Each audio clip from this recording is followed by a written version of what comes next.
I would say that the combination of this credit bubble plus Trump's tariffs, it's just absolutely unreal.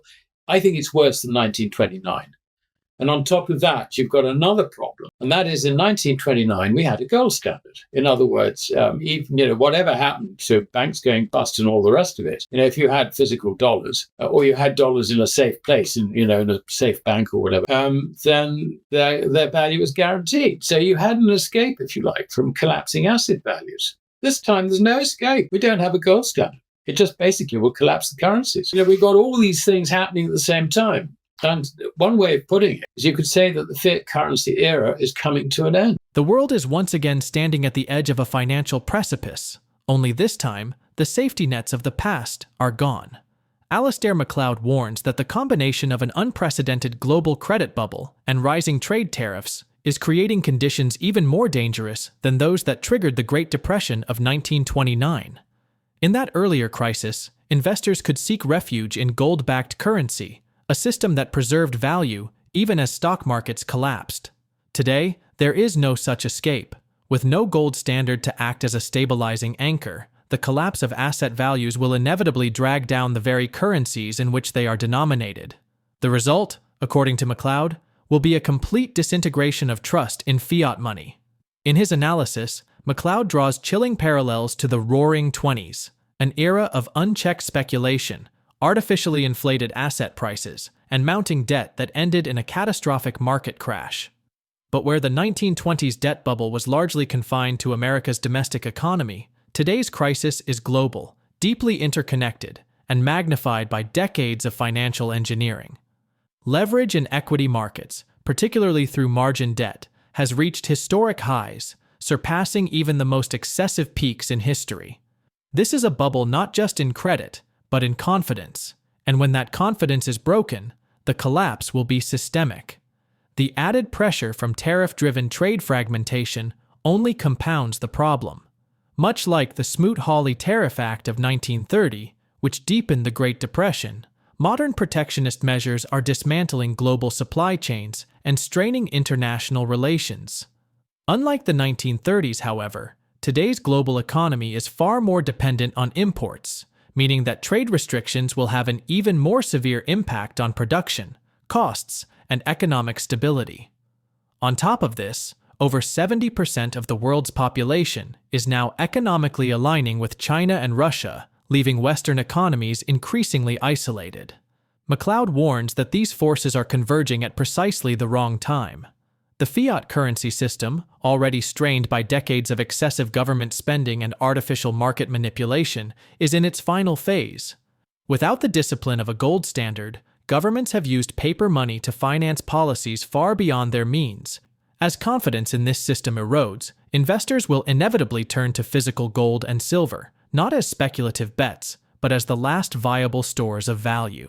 In this video, we explore Alasdair Macleod's sobering assessment of the coming debt crisis, the historical parallels that make it so dangerous, and his vision for the monetary and geopolitical order that could emerge from the rubble. If you value detailed, fact-based analysis of global financial risks and precious metals strategy, make sure to like this video, subscribe to the channel, and stay with us until the end. We've got these two things happening this time, just as they did in 1929 to 1932. You've got a credit bubble, and for those who, when you're in a credit bubble, you think everything's wonderful. Things are going up forever, and it's nice and comfortable, and we're getting wealthier, and all this sort of stuff. And I continue to buy the momentum stocks, not the value stocks, because who wants value when you can get momentum? So that basically is a credit bubble. And, if you find it hard to understand that, then look at the other side of credit, because for every credit, there is a debit or debt. And arguably, we're in a debt bubble. Unarguably. Therefore, we are in a credit bubble. And furthermore, bank credit has been angled at puffing up asset values. If you look at the NASDAQ numbers, from FINRA for margin debt, that's now over $1 trillion. It's never been this high. It really hasn't. This debt bubble is the largest debt-cum credit bubble, is the largest in history. I mean, the other great one, of course, which really undid everything, was the Roaring Twenties, and when that ran into reality in round about September 1929, I mean that basically collapsed the stock market in America by just under 90%. I mean, almost wiping it out. The other thing we had then, of course, and you referred to it, is the Smoot-Hawley Tariff Act of 1930. And basically, that introduced extra tariffs on top of the Fordney-Macumber tariffs of 1921. And it was indiscriminatory. I mean, basically, it wasn't just on consumer goods imported from other countries. It was from intermediate goods imported from other countries. It was also on commodities imported, or some commodities imported from other countries. And what have we got today? We've got exactly the same thing with Trump. I mean, we don't have a sort of Fordney-Macumber Act 10 years earlier, but I mean, you talk to people who've been advisors to Reagan and so on and so forth, who tried to roll these things back.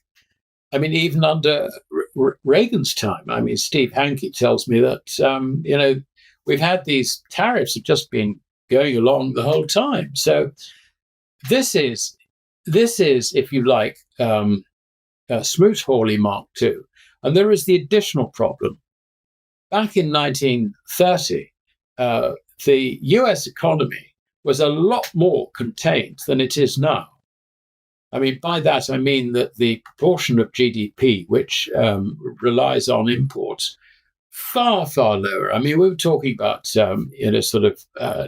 considerably less than 10%. Now, of course, it's a very different matter. And you've got supply chains all around the world. All those are basically being dismantled. You've also got the geopolitics. And this is something which, of course, in the West, we're not aware of at all. We're just not interested in geopolitics. But the fact of the matter is that over 70% of the world's population is forming a line behind China and Russia. And we can try and produce rules, regulations, tariffs, and all the rest of it against the rest of the world. But the rest of the world actually is moving away from us. And thank goodness. I mean, we're in self-destruct mode, whereas the rest of the world, is going to be quite busy trying to protect itself from our follies. Yeah. So, I would say that the combination of this credit bubble plus Trump's tariffs, it's just absolutely unreal. I think it's worse than 1929. And on top of that, you've got another problem. And that is, in 1929, we had a gold standard. In other words, even, whatever happened to banks going bust and all the rest of it, if you had physical dollars, or you had dollars in a safe place, in a safe bank or whatever, then their value was guaranteed. So you had an escape, if you like, from collapsing asset values. This time, there's no escape. We don't have a gold standard. It just basically will collapse the currencies. So, we've got all these things happening at the same time. And one way of putting it is you could say that the fiat currency era is coming to an end. It's the death throes of the fiat currency system. Because what do fiat currencies do? It allows governments to do things to excess. You can't do that forever. Yeah. And because of the crisis in 29, 30, 31, a lot of Americans decided to exchange their dollars for gold, right? Which eventually led to Roosevelt making it illegal for people to own gold in 33, 34. Yeah. Is something like that going to happen as well, you think? Well, I'll take a rain check on that. I wouldn't rule it out, really, on the basis that politicians are not driven by common sense. They're driven, if you like, by what the electorate demands of them. And, when you see some people getting rich in gold and silver, it would be wrong to say that even the most sensible politician would not be tempted to do something about it. So we wait and see. But I mean, ballpark that one. if they do it, I tell you, gold and silver will be bid only, which is market jargon for there will be none available. And if you want to get any on the black market, whoa, it's up, up, up, up, up. And you probably won't get it anyway. So, the answer is that you've got to have your gold and silver long before that. But there is another aspect to this, which I haven't yet mentioned, and I think we should throw into the pot. And that is, with the end of this fiat currency era, we're also beginning to see the end of the derivative era, which has built up particularly since the 1980s. That I don't think anyone is really seriously looking at. But if you see now, I mean, we've had, particularly in metals and commodities generally, the demand for commodities and precious metals has really been from Asia, from the dynamic economies, rather than ours. We have been sellers. And what we have done is we've tried to suppress prices basically by increasing artificial supply in the form of derivatives. We now have a situation where, China in particular has benefited from this. We've suppressed the prices so that China has been able to buy these commodities cheaply. What she has done is she has accumulated inventory. I mean, she didn't tell us that she's accumulated huge quantities of silver, gold, platinum, palladium, copper, whatever. But she has. And in the past, she's been perfectly prepared to feed a bit of it into the market to try and stabilize prices. And this is particularly the case with silver. Now what's happening is she's no longer doing that. She sees the end of the fiat currency system, and she doesn't want to part with her stocks of metals, which she actually needs, whether it's to, form basis of money in the case of gold, or whether it's for industrial purposes, particularly silver and copper and so on. I mean, she's hanging on to her stocks. So the liquidity, which the derivative markets depend on, the physical liquidity. Alasdair Macleod stands apart from many economic commentators because he doesn't just warn about the approaching collapse, he also maps out what the world may look like afterwards. In his view, the immediate aftermath will be chaotic, with policymakers grasping for short-term fixes while avoiding the structural reforms that are truly needed. But eventually, the only viable solution will be to restore a direct link between credit and tangible, counterparty risk-free money. In other words, gold.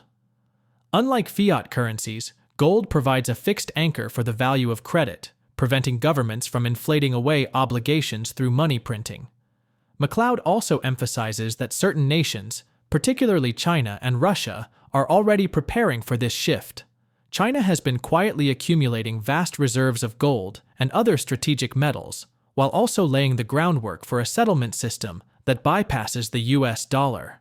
By establishing gold-backed trade mechanisms, especially in energy markets, these countries aim to insulate themselves from the collapse of Western fiat currencies. This is not just monetary policy, it is a strategic reorientation of the global economic order.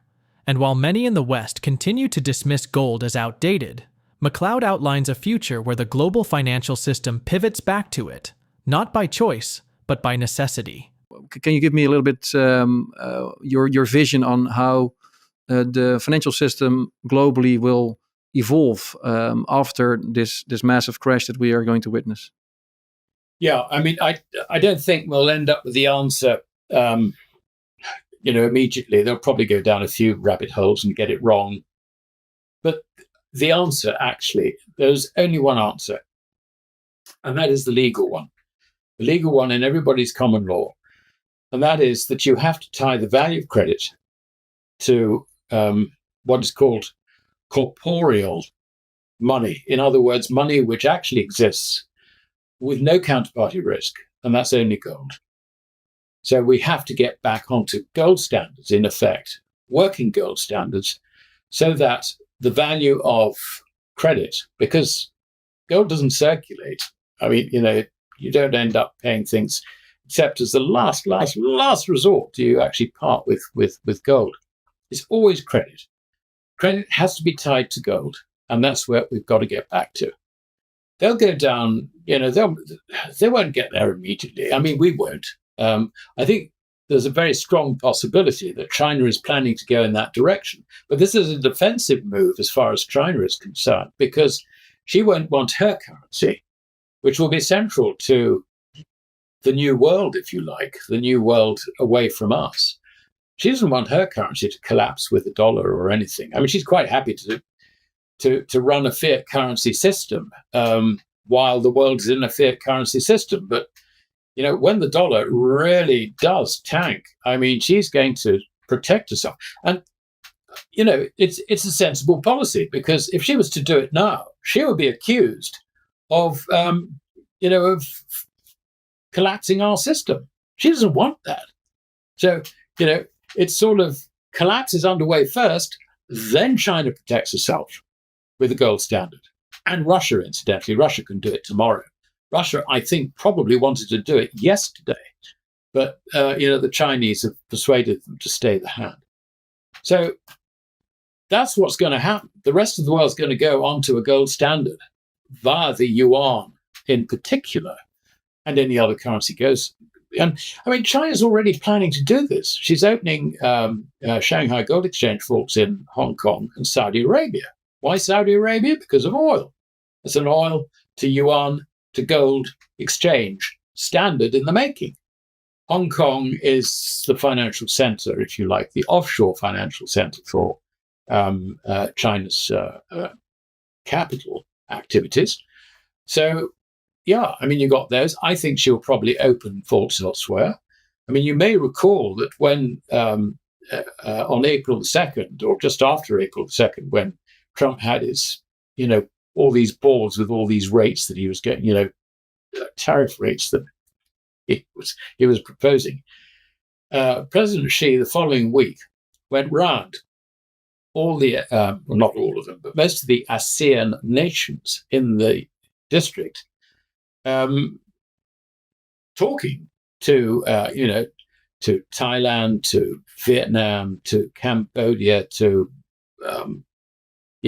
Malaysia and Indonesia, I guess, as well. And now we don't know what he was saying, but I think quite simply, he was saying, look, we've got to band together on this. Now, of course, you band together on trade, ASEAN being a free trade area. They will bring in particularly Japan and Korea, South Korea. You can talk trade, but then you've got to talk about a settlement currency. And it's plainly not good enough, for example, to accept Indonesian currency, which, is going down and down and down and down. Why would you want to take settlement in that? You don't. So this is, it's clear to me which way this is going. And, we're sitting here with all our wonderful Keynesian ideas and gold as a pet rock and, in denial and all the rest of it. And how long are we going to take to turn that ship round? The ship of understanding. That's exactly what we've got to do. Because apart from that, you can't just go onto a gold standard. You've got to also change the government's outlook and its responsibilities and its relationship with the economy. And the answer is that,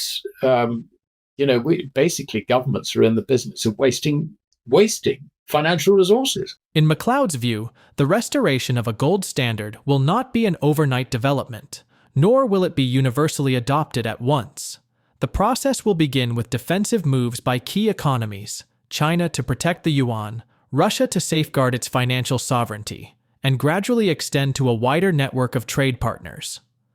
The Shanghai Gold Exchange's expansion into Hong Kong and Saudi Arabia is a clear signal.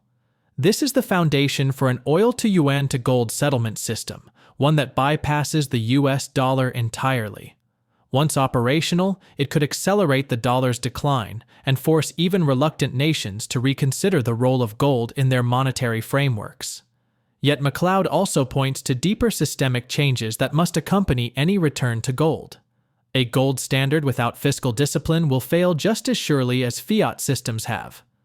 Governments will need to abandon the Keynesian reliance on deficit spending, reduce waste, and restore the principle that credit should serve productive economic activity rather than speculative excess. This shift will require political will that is currently lacking in most Western economies, but without it, the stability offered by gold will be undermined. The precious metals market will play a central role in this transition. For decades, the West has suppressed gold and silver prices through derivative markets, creating artificial supply and masking true demand. This has allowed countries like China to accumulate physical metals at suppressed prices. But as Macleod notes, China is no longer willing to release inventory to stabilize prices. The physical liquidity underpinning the derivative system is vanishing, meaning that when investor demand surges, supply constraints will cause prices to revalue sharply, potentially in a disorderly fashion. Silver, in particular, may see extraordinary moves, not just as a monetary metal, but due to its industrial importance. With global stockpiles tightening and production lagging behind demand, any disruption in supply could send prices soaring. Gold will reclaim its position as the ultimate reserve asset, but silver's dual role in both industry and finance makes it uniquely positioned for outsized gains. The revaluation of these metals will not be a temporary spike. It will mark a permanent repricing to reflect their true strategic value in a post-fiat world. The implications of Macleod's analysis are clear. The time to prepare is before the crisis, not after. Physical gold and silver are more than hedges. They are the lifeboats in a storm that will sink unprepared portfolios. If you found this breakdown valuable, don't forget to subscribe, share this video with fellow investors, and join the conversation in the comments below. The future monetary order is taking shape. The question is, will you be ready for it?